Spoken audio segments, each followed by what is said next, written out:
ಎಲ್ಲ ನನ್ನ ಮಾಧ್ಯಮಿತರು ಕೂಡ ಉದ್ಘಾಟನೆ ಮಾಡಿ ನಿಮ್ಮ ಜೊತೆ ಕೆಲವು ವಿಷಯಗಳನ್ನ ಹಂಚ್ಕೊಂಡು ನೀವು ನನ್ನ ಕಾರ್ಯಕ್ರಮ ಮಾಡಕ್ಕೆ ಬಿಟ್ಟರೆ ಸಾಯಂಕಾಲ ನಿಮ್ಮನ್ನು ಕರೆದು ಏನಾಯಿತು ಅಂತ ನಾನು ತಿಳಿಪಡಿಸ್ತೀನಿ ನಿಮಗೆ. ಯಾಕಂದರೆ ಈ ಕಾರ್ಯಕ್ರಮ ಉದ್ಘಾಟನೆಗೆ ತಾವೆಲ್ಲ ಇರಲೇಬೇಕು. ಸೊ ಅದರಿಂದ ಈ ಟೀಮ್ನ ಪರಿಚಯ ಮಾಡಿಕೊಡ್ಬೇಕಾಗಿತ್ತು. ಅದರಿಂದ ತಮ್ಮನ್ನು ಉದ್ಘಾಟನೆಗೆ ಕರೆದಿದ್ದೀನಿ. ಯಥಾ ಪ್ರಕಾರವಾಗಿ ನನ್ನ ಪ್ರಗತಿ ಪರಿಶೀಲನಾ ಸಭೆಯನ್ನು ತುಂಬ ಉನ್ನತ ಮಟ್ಟದಲ್ಲಿ ನಾವು ತೊಗೊಂಡು ಹೋಗ್ತಾಯಿದ್ವಿ. ಎಲ್ಲ ಇಲಾಖೆಗಳು ಕೂಡ ಏನೇನು ಸಮಸ್ಯೆಗಳಿದೆ, ಬರೀ ನಾವು ಇಲ್ಲಿ ಬಂದುಬಿಟ್ಟು ಬರೀ ಅಧಿಕಾರಿ ಮೇಲೆ ದಬ್ಬಾಳೆ ಮಾಡೋಕ್ಕಿದಲ್ಲ, ತಮ್ಮಲ್ಲಿ ಏನು ಸಮಸ್ಯೆಗಳಿದೆ, ಆ ಸಮಸ್ಯೆಗಳ ಜೊತೆಯಲ್ಲಿ ನಾನು ಸರ್ಕಾರದ ಜೊತೆ ಏನು ಮಾತಾಡ್ಬೋದು. ಈಗ ಲಾಸ್ಟ್ ಸಭೆಯಲ್ಲಿ ವಿ ಎಗಳು ಅಪಾಯಿಂಟ್ ಆಗಿದ್ದಾರೆ, ಪಶುಸಂಗೋಪನೆ ಅಧಿಕಾರಿಗಳು 7 ಜನ ತಂದ್ವಿ. ಸೊ ಹಾಗೆ ಏನೇನು ಇರಲಿಲ್ಲ ನಮ್ಮ ಇದನ್ನು ಕುಲಂಕುಷವಾಗಿ ಮಾತಾಡಿ, ನೀವು ನನ್ನ ಜೊತೆ ಮಾತಾಡಿ, ನಾನು ಸರ್ಕಾರದ ಜೊತೆ ಮಾತಾಡಿ ತರ್ತಕ್ಕಂಥ ಒಂದು ಕರ್ತವ್ಯ ಇದು. ಇದೇನೋ ಸಿಕ್ಕಿದೆ ಬಿಡು MLA ಸಿಕ್ಕಿದೆ ಬಿಡು ದರ್ಬಾರ ಮಾಡ್ತಕ್ಕಂಥ ವಿಧಾನ ಅಲ್ಲ ಇದು. ನಮ್ಮ ಜೊತೆ ಪ್ರಗತಿ ಪರಿಶೀಲನಾ ಸಭೆ ಅಂತಂದರೆ ಸಮಯೋಜಿತ ಅಂತಂದರೆ ನಮ್ಮ ಜೊತೆ ನಮ್ಮ ಇಲಾಖೆಗಳಲ್ಲಿ ಏನೇನು ನಡೀತಾ ಇದೆ, ಏನೇನು ಸಮಸ್ಯೆಗಳಿದೆ. ಈಗಾಗಲೇ ನೋಡಿ ಲಾಸ್ಟು ನಮ್ಮಲ್ಲಿ ತುಂಬ ಕೊರತೆ ಇತ್ತು. ಏನಂತಂದರೆ ಈ ಡಿಪೋಸು, ಅಕ್ಕಿ ಹಾಕತಕ್ಕ ಡಿಪೋಸು. ನಾನು ಲಾಸ್ಟ್ ಟೈಮಿಗೆ ಹೇಳಿದೆ, ನಾನು ಯಾಕೆ ನಿಮ್ಮ ನಮ್ಮ ಹತ್ರ ಹೇಳ್ತಾ ಇಲ್ಲ ಅಂತ. ಮಾನ್ಯ ಸರ್ಕಾರ ಜೊತೆ ಮಾತಾಡಿ, ಮಿನಿಸ್ಟ್ರ್ ಜೊತೆ ಮಾತಾಡಿ ಈಗಾಗಲೇ 18 ಹೊಸ ಏನು ಡಿಪೋಸ್ನ ಓಪನ್ ಮಾಡಲಿಕ್ಕೆ ತಿಳಿಪಡಿಸ್ತೀನಿ. ಈಗಾಗಲೇ ಆರ್ಡರ್ ಕಾಪಿ ಕೈಗೆ ಬರ್ತದೆ. ಸೊ ಯಾಕಂದ್ರೆ ನೀವು ನಮ್ಮ ಜೊತೆ ಸಂಪೂರ್ಣವಾಗಿ ತಮ್ಮ ಮಾಹಿತಿಯನ್ನು ಹಂಚ್ಕೊಂಡಾಗ ಮಾತ್ರ ಸರ್ಕಾರ ಜೊತೆ ನಾನು ಮಾತಾಡ್ಲಿಕ್ಕೆ ಸಾಧ್ಯ ಆಗ್ತದೆ. ಯಾವ ಇಲಾಖೆಯಲ್ಲಿ ಏನೇನು ಪ್ರಾಬ್ಲಮ್ ಆಗ್ತಾಯಿದೆ, ಏನಾಗ್ತಿದೆ ಅನ್ನೋದು ಕಥಾಗ್ತದೆ. ಕೆಲವು ಇಲಾಖೆಗಳಲ್ಲಿ ಕೆಲವು ಪುಡಾರಿಗಳು ನುಗ್ಗಿ, ಕೆಲವು ಬೇರೆ ಅನ್ವಾಂಟೆಡ್ ನುಗ್ಗಿ ಸುಮ್ಮನೆ ಅದು ಕೇಳೋದು ಇದು ಕೇಳೋದು ಮಾಡ್ತಾಯಿದ್ರು. ಇತ್ತೀಚೆಗೆ ಹೊಸದಾಗಿ ಒಂದು ಸ್ಟಾರ್ಟ್ ಆಗಿದೆ. ಎಲ್ರಿಗೂ PDOಗಳಿಗೆ ಮಾಹಿತಿ ಕಳಿಸೋದು, ಅದು ಕೊಡಿ ಇದು ಕೊಡಿ ಅಂತ ಕೇಳೋದು, 15 ವರ್ಷ 20 ವರ್ಷ ಅಂತ ಕೊಡಿ ಅಂತ ಕೇಳೋದು, ಇದು ಕೊಡದೇ ಇದ್ದರೆ ನಿಮ್ಮನ್ನು ಇದು ಮಾಡ್ತೀವಿ ಅಂತ ಹೇಳೋದು. ಇಂಥದ್ದೆಲ್ಲ ಒಂದು CO ಜೊತೆ ಮೀಟಿಂಗ್ ಮಾಡಿ, DC ಜೊತೆ ಮೀಟಿಂಗ್ ಮಾಡಿ ಇದಕ್ಕೊಂದು ಆಗ್ತಾ ಇರಬೇಕು ಅಂತ ಮಾಡಿ ನೆನ್ನೆ ತಾನೇ ಮಾತಾಡಿದ್ವಿ. ಯಾಕಂದರೆ ಅಧಿಕಾರಿಗಳೇ ನಾನು ಉಳಿಸ್ಕೊಳ್ಳೋಕ್ಕಾಗಲಿಲ್ಲ ಅಂತಂದರೆ ನಾನು ತಾಲೂಕನ್ನ ಉಳಿಸ್ಕೊಳ್ಳೋಕ್ಕಾಗಲ್ಲ. ಇದಲ್ಲ ಇದು ನಾನು ಬರೀ ಇನ್ನೊಂದು ಪಕ್ಷ ಶಾಸಕ, ನನ್ನ ಮುಳಬಾಗಿಲು ತಾಲೂಕಿನ ಶಾಸಕರು. ಇಡೀ ನನ್ನ 2,20,000 ಜನಕ್ಕೂ ನಾನು ಶಾಸಕರಾಗಿರ್ತೀನಿ. ಅದರಿಂದ ನನಗೆ ಕೊಟ್ಟಿರ್ತಕ್ಕಂಥ ದೇವರ ಅಧಿಕಾರದಲ್ಲಿ ನಿಮ್ಮನ್ನೆಲ್ಲ ಉಳಿಸ್ಕೊಳ್ತಾ ಹೋಗ್ತಕ್ಕಂಥ ಶಕ್ತಿ ನನಗೆ ಬೇಕಾಗುತ್ತೆ. ಅಧಿಕಾರಿಗಳೇ ಉಳಿಸ್ಕೊಳ್ಳೋಕ್ಕಾಗಲಿಲ್ಲ ಅಂತಂದ್ಮೇಲೆ ನಾನು ಪಬ್ಲಿಕ್ ಉಳಿಸ್ಕೊಳ್ಳೋಕ್ಕಾಗಲ್ಲ.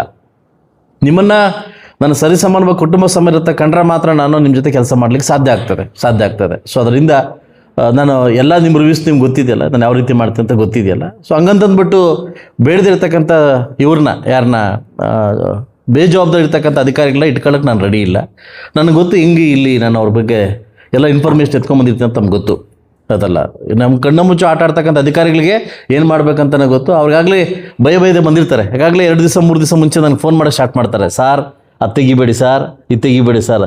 ಅದು ತೆಗೆಯೋಕ್ಕೆ ಇದು ಮುಚ್ಚಿಟ್ಟಕ್ಕಂತ ನಾನಿಲ್ಲ, ಅದೇಗೆ ಇರೋದು. ಸೊ ಅದರಿಂದ ಎಲ್ಲ ನನ್ನ ಅಧಿಕಾರಿ ವರ್ಗದವರು ಕೂಡ ನಾವೆಲ್ಲರೂ ಒಂದು ಕೆಲಸ ಏನಂತಂದರೆ, ಭಗವಂತ ನಮಗೆ ಈ ಅವಕಾಶವನ್ನು ಕೊಟ್ಟಿದ್ದಾನೆ. ಈ ಅವಕಾಶವನ್ನು ನಾನು ಯಾವಾಗಲೂ ಪ್ರತಿ ಅಧಿಕಾರಿಗೆ ಹೇಳ್ತಾ ಇರ್ತೀನಿ, ನೀನು ಇಲ್ಲಿರು ಮುಳುಬಾಗ್ಲಿರು, ನೀನು ಬಾಗೇಪಲ್ಲಿಗೆ ಹೋಗು, ಇಲ್ಲ ಗುಂಡ್ಲುಪೇಟೆಗೆ ಹೋಗು, ನೀನು ಸೈನ್ ಹಾಕಿರ್ತಕ್ಕಂಥ ಸೈನ್ಗೆ ನೀನು ಆನ್ಸರಬಲ್. ನೀನು ಮಾಡಿರ್ತಕ್ಕಂಥ ಕೆಲಸಕ್ಕೆ ನೀನು ಎಲ್ಲೋದ್ರೂ ಆನ್ಸರಬಲ್. ಅದಕ್ಕೆ ಮಾಡೋಕ್ಕಿಂತ ಮುಂಚೆ, ಹೇಳೋಕ್ಕಿಂತ ಮುಂಚೆ ಕರೆಕ್ಟಾಗಿ ಮಾಡಿ ಅಂತ ಹೇಳಿ. ಕೆಲವು ಏನಂತಂದರೆ, ನಾನು ತಪ್ಪು ತಿಳ್ಕೊಂಬೇಡಿ, ನನ್ನ ಗ್ಯಾರಂಟಿ ಅಧ್ಯಕ್ಷರಿಗೆ ಒಂದು ವಿಷಯ ಹೇಳ್ತೀನಿ. ಕಾರ್ಯನಿರ್ವಹಣಾಧಿಕಾರಿ ಆಫೀಸಲ್ಲಿ ಒಬ್ಬ PDO ಕೂತ್ಕೊಳ್ಳೋದು, ಒಬ್ಬ PDO, ಆ PDO ಆಚೆ ಒಬ್ಬ ಕಾಂಪೌಂಡ್ ಬ್ರೋಕರ್ ನಿಂತ್ಕೊಳ್ಳೋದು, ಬ್ರೋಕರು ಆ PDO ಬ್ರೋಕರ್ಗೆ ಮಾಹಿತಿ ಕೊಡೋದು, ಇಂಥ ಕೆಲಸ ನಡೀತಾ ಇದೆ. ಆ ಬ್ರೋಕರ್ ಬಂದು ಮಾಹಿತಿ ಹಾಕೊಳ್ಳೋದು, ಬೆದರಿಕೆ ಇಡೋದು. ಆ ಯಾವ PDO ಅಂತ ಆಲ್ರೆಡಿ ನಿಮ್ಗೆ ಗೊತ್ತಾಗಿರ್ತದೆ, ಆಲ್ರೆಡಿ ಆಚೆ ಕಳಿಸಿದ್ದೀನಿ ಅವ್ರನ್ನ. ಈ ಕೆಲಸ ಮಾಡೋ ಬದಲು ಇನ್ನೊಂದು ಕೆಲಸ ಮಾಡ್ಬೋದಲ್ಲ. ನಿನ್ನ ಮನೆ ಕುಟುಂಬನ ನೀನು ಮಾರ್ಕೊಳ್ಳೋ ಪರಿಸ್ಥಿತಿ ಬಂದಾಗ, ನಿನ್ನ ಲೂಪ್ ಹೋಲ್ಸ್ನ ಏನು ಕೆಲಸ, ಯಾರು ಬರ್ತಾವ್ರೆ ಯಾರು ಹೋಗ್ತಾವ್ರೆ ಅಂತ ಹೇಳೋ ಕೆಲಸ ನಿನಗೆ ಇದ್ದಾಗ, ಯಾವನೋ ದಂಡನಾಯಕ ಅಂತ ನೀನು ಬ್ರೋಕರಾಗಿ ಇಟ್ಟಾಗ ನಿನ್ನ ತಾಲೂಕಲ್ಲಿ ಏನು ಕೆಲಸ ಮಾಡ್ತೀನಿ?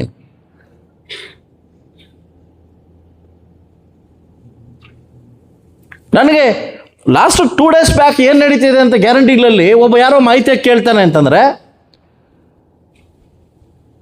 ನಮ್ಮಲ್ಲಿ ಇರ್ತಕ್ಕಂಥ PDO ಪ್ರತಿ ಇನ್ಫಾರ್ಮೇಷನ್ ಜನಕ್ಕೆ ಸಾಚ ಆಗ್ತಾ ಇದ್ದಾನೆ, ಪ್ರತಿ PDO ಬಗ್ಗೆ ಇನ್ಫಾರ್ಮೇಷನ್ ಕೊಡ್ತಾ ಇದ್ದಾನೆ. ಅಂದರೆ ನಮ್ಮ ಕುಟುಂಬದಲ್ಲಿ ನಾವೇನಾಗ್ತಿದೆ ಅಂತ ನಾವೇ ಹೇಳ್ಕೊಳ್ಳೋ ರೀತಿ ಇದೆಲ್ಲ. ಅದಕ್ಕೆ ನಾನು ಬಾಬು ಅವ್ರನ್ನ ಕರೆದು ಹೇಳಿದ್ದೀನಿ, ಬೇಡ ಎಲ್ಲ ರೀಶಫಲ್ ಮಾಡಿ ಫಸ್ಟು ಅಂತ. 24 ಗಂಟೆ ರೀಶಫಲ್ ಮಾಡಿದ್ವಿ. ಏನಕ್ಕೆ ಹೇಳ್ತಿದ್ದೀವಿ ಅಂದರೆ ಅದು ಕುಟುಂಬದ ಸದಸ್ಯರು ನೋವಾದರೆ ಇದು ಕುಟುಂಬ ನೋವಾಗುತ್ತಾನೆ, ಆಗುತ್ತಾನೆ. ಬಟ್ ಈ ಕೆಲಸ ಯಾರು ದಯವಿಟ್ಟು ಮಾಡ್ತಿದ್ದೀರಿ ನನ್ನ ಗಮನಕ್ಕೆ ಬಂದಿದ್ದೀಯಲ್ಲ, ಡಿ ಸಿ ಗಮನ ತಂದಿದ್ದೀನಿ, ಆಲ್ರೆಡಿ ಕೃಷ್ಣಬೈರೇಗೌಡರ ಗಮನ ತಂದಿದ್ದೀನಿ, ಆಯ್ತಲ್ವ. ನಾನು ಏನು ಕೆಲಸ ಮಾಡ್ಬೇಕು ಆ ಕೆಲಸ ಮಾಡಿದ್ದೀನಿ ನಾನು, ಆಯ್ತಲ್ವಾ. ಇಲ್ಲಿರ್ತಕ್ಕಂಥ ಕೆಲವು ಆರೈಗಳು ಹೇಳಬಾರ್ದು, ಆರೈಗಳು ಇವರೇ ಬೆಂಗಳೂರು ವ್ಯಕ್ತಿಗಳಿಗೆ ಬ್ರೋಕರ್ಸು ಕೆಲವರು. ನೋಡಿ, ಇಲ್ಲಿಂದ ಕಾಂತರಾಜ್ ಸರ್ಕಲ್ ಅಂತ ಸ್ಟಾರ್ಟ್ ಆದರೆ ಆ ಕಾಂಪೌಂಡ್ ನಮ್ಮವ್ರು ಯಾರು ಆಗ್ತಾ ಇಲ್ಲ, ಮುಳಬಾಗ್ಲವ್ರು ಯಾರು ಆಗ್ತಾ ಇಲ್ಲ, ಎಲ್ಲ ಬೆಂಗಳೂರವರು. ಯಾರಿಗೋ ಗೊತ್ತು ಇವ್ರಿಗೆ ಇಷ್ಟೊಂದು ಧೈರ್ಯ, ಯಾರು ಕೊಟ್ಟರು ಇಷ್ಟೊಂದು ಧೈರ್ಯ ಅವ್ರಿಗೆ? ನಾವು ಪ್ರತಿ ಸಾರಿ ಆರೋಗ್ಯ ಬಗ್ಗೆ ಮಾತಾಡ್ತಾ ತಲೆ ಬಗ್ಸ್ಕೊಂಡು ಹೋಗ್ತಾ ಇರ್ತಾರಲ್ಲ, ನಿಮ್ಗೇನು ಒಂದು ಸ್ವಲ್ಪ ಕಿಂಚಿತ್ತು ಇಲ್ವಾ? ನಿಮಗೆ ತಾಲೂಕನ್ನ ಉಳಿಸ್ಕೊಬೇಕಂತ ಮನ ಮರೆದಿಲ್ವ ನಮಗೆ? ಒಬ್ಬ ಶಾಸಕ ಮಾತ್ರ ಇರ್ತದ ತಾಲೂಕನ್ನ ಉಳಿಸ್ಕೊಬೇಕಂತ? 2 ಎಕರೆ ತಗೊಳ್ಳೋದು, 10 ಎಕರೆ ಕಾಂಪೌಂಡ್ ಹಾಕೊಳ್ಳೋದು, ಖರಾಬ್ ಜಮೀನಿಗೆ ಅವ್ರು ಕೆಲಸ ಮಾಡ್ಕೊಡೋದು. ಇಡೀ ಅವನಿ ಹೋಬಳಿ ಆಲ್ರೆಡಿ ಎಲ್ಲ ಮಾರಾಟ ಹೋಗ್ಬಿಟ್ಟಿದೆ, ಎಲ್ಲ ಕ್ಲೀನ್ ಕಿಸ್ನಪ್ ಆಗ್ಬಿಟ್ಟಿದೆ ಅಲ್ಲ, ಏನು ಬ್ಯಾಲೆನ್ಸ್ ಇಟ್ಟಿಲ್ಲ. ಯಾಕೆ ಕೆಲವು ಅಧಿಕಾರಿಗಳ ಬಗ್ಗೆ ಇಷ್ಟೊಂದು ನೀವು ತಾಲೂಕು ಬಗ್ಗೆ ಇಷ್ಟೊಂದು ನಿರ್ಲಕ್ಷ್ಯವಾಗಿ ಹೋಗ್ತಿದ್ದೀರ ಅಂತ ಅರ್ಥ ಆಗ್ತಾ ಇಲ್ಲ ನನಗೆ. ಈಗ ನಾನು ಕೆಲಸ ಮಾಡಕ್ಕೆ ಬಂದಿದ್ದು, ನೀವು ಕೆಲಸ ಮಾಡಕ್ಕೆ ಬಂದಿದ್ದೀನಿ. ನನಗೂ 5 ವರ್ಷ ಭಗವಂತ ಅಧಿಕಾರ ಕೊಟ್ಟಿದ್ದರೆ, ನಿಮಗೂ ಇವತ್ತು ಏನು ಪರ್ಮನೆಂಟ್ ಉಳ್ಕೊಳ್ಳ. ಕೆಲವು ಆರ್ಐಗಳು, ಕೆಲವು VAಗಳು 14-15 ವರ್ಷಗಳಿಂದ ಇದ್ದೀರಿ, 14-15 ಇಯರ್ಸಿಂದ ಬಿಡ್ಕೊಂಡ್ಬಿಟ್ಟಿದ್ದೀರಿ. ನಿಮ್ಗೆ ಅರ್ಥ ಆಗ್ತಾ ಇಲ್ಲ. ಸೊ ಅದರಿಂದ ನಾನು ಹೇಳೋದಷ್ಟೇ, ನಾನು ಸ್ವಲ್ಪ ಲೂಸ್ ಬಿಟ್ರೆ ಎಲ್ಲ ಬಂದು ಕೂತ್ಕೊತಾರೆ. ಇಲ್ಲಿ ತನಕ ನಾನು ಲೂಸ್ ಬಿಡೋಕೆ ಹೋಗಿ ನಿಮ್ಮ ವಿಚಾರದಲ್ಲಿ. ಸೊ ಅದರಿಂದ ಎಲ್ಲ ನನ್ನ ಏನು ಇವತ್ತು 2 ವರ್ಷ ಆಗಿದೆ, 2 ವರ್ಷ ನಮ್ಮ ಟೈಮ್ ಇದೆ. ನಾವು ಬೆಳಗ್ಗೆಯಿಂದ ಮೀಟಿಂಗ್ಸ್ ಮಾಡಿದ್ದೀವಿ. ಹಾಗಾಗಿ ಆಲ್ರೆಡಿ ಮೀಟಿಂಗ್ಸ್ ಮಾಡ್ಕೊಂಡು ಏನೇನು ಪ್ಲ್ಯಾನ್ ಮಾಡಬೇಕಂತ ಮಾಡ್ಕೊಂಡು ಬಂದಿದ್ದೀವಿ. 2.5 ವರ್ಷ ಇಲ್ಲಿರ್ತಕ್ಕಂಥ ಎಲ್ಲ ಅಧಿಕಾರಿಗಳು ಇರ್ತಕ್ಕಂಥ ನಿಮ್ಮ ವರ್ಕನ್ನು ಸ್ಟೈಲ್ನ ಚೇಂಜ್ ಮಾಡೋಂಗಿದ್ರೆ ಮುಳಬಾಗಲ್ ತಾಲೂಕಲ್ಲಿ ಉಳ್ಕೊಳ್ಳಿ. ಇಲ್ಲ ಅಂತ ವಾಲಂಟಿಯರ್ ತೊಗೊಂಡು ನೀವೇ ಎಲ್ಲಿ ಬೇಕಾದ್ರೆ ಅಲ್ಲಿ ಖಾಲಿ ಮಾಡ್ಕೊಳ್ಳಿ, ಬೇರೆಯವ್ರು ಬರ್ತಾರೆ. ನಾನು ಯಾರೂ ತರೋದಿಲ್ಲ, ನಾನು ಯಾರೂ ಒಬ್ಬರು ಲೆಟ್ರ್ ಕೊಡೋದಿಲ್ಲ. ಅದು ಯಾರು ಬಂದರೂ ಅವ್ರ ಹತ್ರ ಕೆಲಸ ಮಾಡಿಸ್ಕೊಂತೀನಿ ನಾನು. ಸೊ ಅದರಿಂದ ನನ್ನ ಹೊಸ ವರ್ಷದಲ್ಲಿ ಹೊಸದಾಗಿ ನಿಮ್ಮ ಹತ್ರ ಪ್ರೀತಿಯಿಂದ ಮಾತಾಡ್ಬೇಕು ಬಂದಾಗ ಕೆಲವು ವಿಷಯಗಳಿಗೆ ಬೆಳಗ್ಗೆ ಗಮನಕ್ಕೆ ಬಿದ್ದಾಗ ತುಂಬ ನೋವಾಗುತ್ತೆ ನೀವು ಮಾಡ್ತಕ್ಕಂಥ ಕೆಲಸಗಳು. ಎಲ್ಲರೂ ಅಲ್ಲ, ಕೆಲವರು. ಸೊ ಅದರಿಂದ ಇವತ್ತು ನನ್ನ ಜೊತೆ ಕೆಲಸ ಮಾಡಲಿಕ್ಕೆ ಸಮಿತಿ ಬಂದಿದೆ, ಅರ್ಥ. ಸೊ ಎಲ್ಲರೂ ಒಳ್ಳೆ ಉದ್ದೇಶ ಇಟ್ಕೊಂಡು ಬಂದಿರ್ತಾರೆ. ಆ ಉದ್ದೇಶಪೂರ್ವಕವಾಗಿ ನೀವು ಕೆಲಸ ಮಾಡಬೇಕಾಗ್ತದೆ. ದಯವಿಟ್ಟು ಎಲ್ಲ ಅಧಿಕಾರಿಗಳು ಕೂಡ ನಾನು ಒಂದೇ ಮಾತು ಶಾಸಕನಾಗಿ ನೀವು ಒಂದು ಮಾತು ಹೇಳೋದು, ಇದು ಕೊನೆ ತನಕ ನಾನು ಯಾವ ಡಿಪಾರ್ಟ್ಮೆಂಟ್ ಇಟ್ಕೊಂಡ್ರು ಒಂದೇ ಮಾತು ನಿಮ್ಗೆ ಹೇಳೋದು, ನಾನು ಇಷ್ಟಪಟ್ಟು ಕೆಲಸ ಮಾಡಿ, ಕಷ್ಟಪಟ್ಟು ಕೆಲಸ ಮಾಡಬೇಡಿ. ಮಾಡ್ತಕ್ಕಂಥ ಕೆಲಸನ ಕಷ್ಟಪಟ್ಟು ಮಾಡಬೇಡಿ, ಇಷ್ಟಪಟ್ಟು ಮಾಡಿ. ಇಷ್ಟಪಟ್ಟು ಮಾಡೋಂಥವ್ರು ಮಾತ್ರ ದಯವಿಟ್ಟು ಮುಳಬಾಗಲ್ ತಾಲೂಕಲ್ಲಿ ಉಳ್ಕೊಳ್ಳಿ. ಇಲ್ಲ ನಿಮ್ಮ ಕೈಲಿ ಆಗಲಿಲ್ಲ, ಪ್ರೀತಿಯಿಂದ ಇಲ್ಲಿಂದ ಹೋಗಿ ನಾವು ಬೀಳ್ಕೊಡಕ್ಕೆ ಮಾಡ್ತೀವಿ. ಆ ಪ್ಲೇಸ್ಗೆ ಯಾರೋ ಬರ್ತಾನೆ ಮಾಡ್ಕೊತಾನೆ. ಕಷ್ಟಪಟ್ಟು ಮಾಡತಕ್ಕಂಥ ಕೆಲಸವನ್ನು ನನಗೂ ಇಷ್ಟ ಇಲ್ಲ ದಯವಿಟ್ಟು. ಸೊ ಅದರಿಂದ ಈ ಸಭೆಯನ್ನು ಮುಂದುವರಿಸ್ತಾ ಇದ್ದೀನಿ. ಅದರಿಂದ ಎಲ್ಲ ಮಾಧ್ಯಮ ಮಿತ್ರರು ಕೂಡ ಸಹಕರಿಸಿ ಸರ್ವತೋಮುಖ ತಾಲೂಕು ಅಭಿವೃದ್ಧಿಗೆ ತಾವು ಅವಕಾಶ ಮಾಡಿಕೊಡ್ಬೇಕಂತ ಕೇಳ್ಕೊತ, ಸಾಯಂಕಾಲ ಏನೇನು ನಡೀತು ಅಂತ ಹೇಳ್ಬಿಡ್ಬೇಕಂತ ನಾನು ರಿವ್ಯೂಸ್ ಮೀಟಿಂಗ್ ಕೊಡ್ತೀನಿ. ಅದರಿಂದ ನಿಮಗೆ ಪ್ರೀತಿಪೂರ್ವಕವಾಗಿ